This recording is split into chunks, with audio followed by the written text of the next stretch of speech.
Pandian store சீரியலில் அப்கமிங்கில் என்ன நடக்க போகுது அப்படிங்கிற ப்ரொமோவை பார்த்துருப்பீங்க.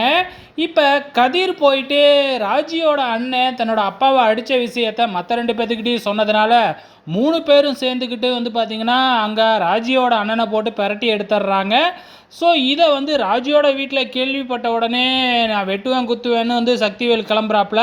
ஆனால் முத்துவேல் இருந்துக்கிட்டு இப்போ தான் நம்ம பார்த்திங்கன்னா விவேகமாக செயல்படணும் அப்படின்னு சொல்லிட்டு நேராக போயிட்டு போலீஸ் ஸ்டேஷனில் கம்ப்ளைண்ட் கொடுத்து 3 பசங்களையும் போலீஸ் அரெஸ்ட் பண்ணி இப்போ எஃப்ஐஆர் ஃபைல் பண்ணிட்டாங்க. இப்போ நம்ம இன்ஸ்பெக்டரும் பாண்டியனுக்கிட்ட நாங்கள் எஃப்ஐஆர் ஃபைல் பண்ணிட்டோம், நீங்கள் எதாக இருந்தாலும் கோர்ட்டில் தான் பார்த்துக்கணும்னு சொல்லிட்டாங்க.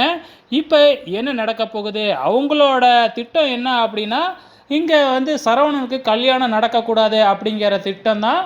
ஸோ அதெல்லாம் மீறி எப்படி சரவணனுக்கும் நம்ம தங்கமயிலுக்கும் கல்யாணம் நடக்க போகுது அப்படிங்கிறது தான் இப்போ அடுத்த கட்டமாக போக போகுது. இந்த விஷயத்தில் யார் ஹெல்ப் பண்ண போகிறாங்க அப்படின்னு பார்த்தீங்கன்னா ராஜி தான் ஹெல்ப் பண்ணுவாங்க அப்படின்னு நினைக்கிறேன்.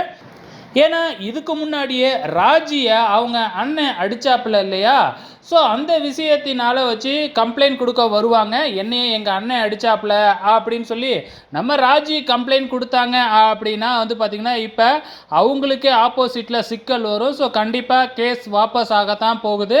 வெயிட் பண்ணி பாருங்கள்.